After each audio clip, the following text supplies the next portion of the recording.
What's up, everybody, and welcome back. Today, we're going to talk about schools and specifically schools here in Wake County.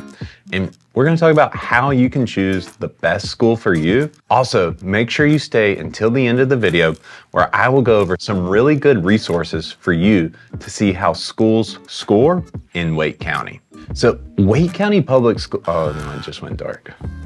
So, the Wake County Public School System is the second largest system in North Carolina and consistently ranks very, very high all across the country as far as schools.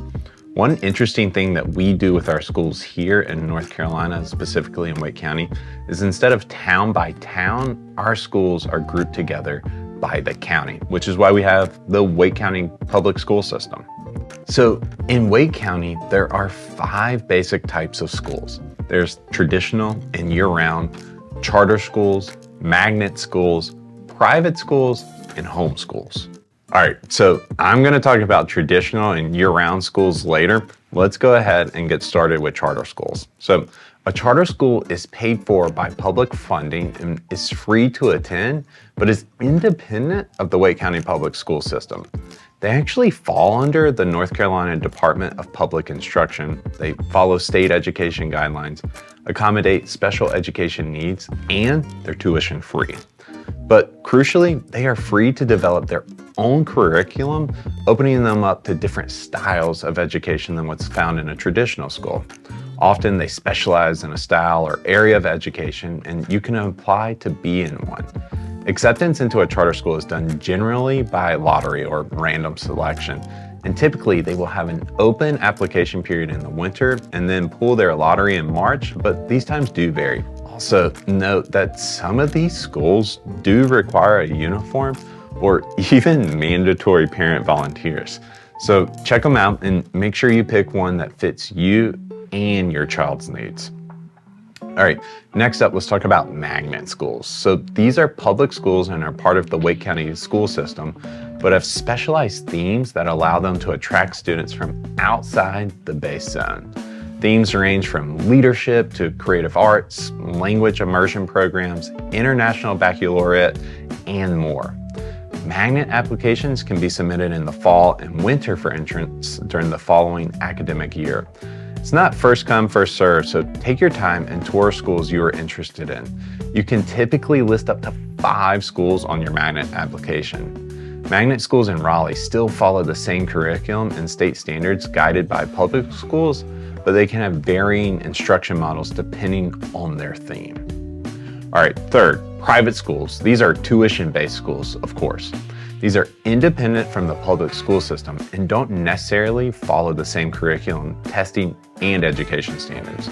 Here in Wake County, we have a wide range of religious-based or independent schools. The tuition can range from as low as $5,000 a year up to $26,000 a year.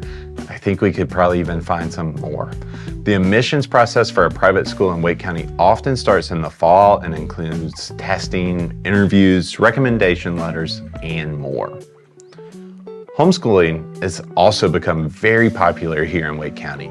There are lots of support groups and homeschool programs to help connect with other parents and students.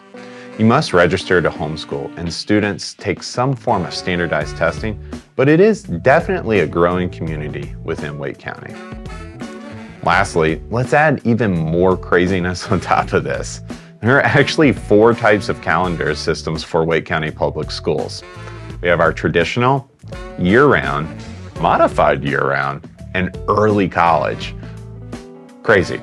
The traditional is the standard long 16-week summer holiday. Give me that all day, right?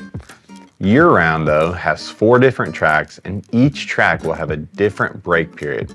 But the basics are the school is in session for 9 weeks and then 3 weeks off.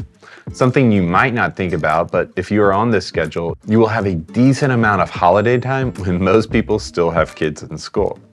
And this can also help working parents due to many track out camps and activities during the year. There's a ton of programs throughout the county. Modified year-round is 9 weeks on, 2 weeks off, and an 8-week summer.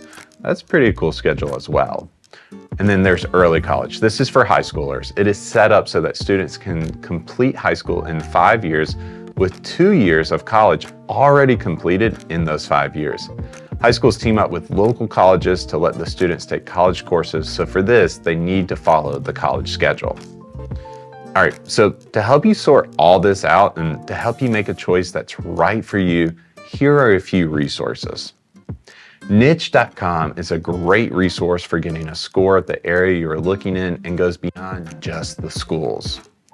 WCPPS.net has all the information for Wake County school systems to get a handle on what you need to do and look up school programs. And then lastly, there is a paid consultant if you want some further help. It's schoolupwake.com, and they will help walk you through the Wake County school system and help you choose the right school for you.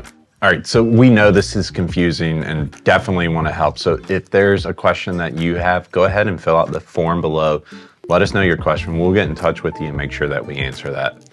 And if you would, go ahead and subscribe here. It really helps us out, but more importantly, it keeps you up to date about information regarding the Raleigh real estate market. We'll see you soon.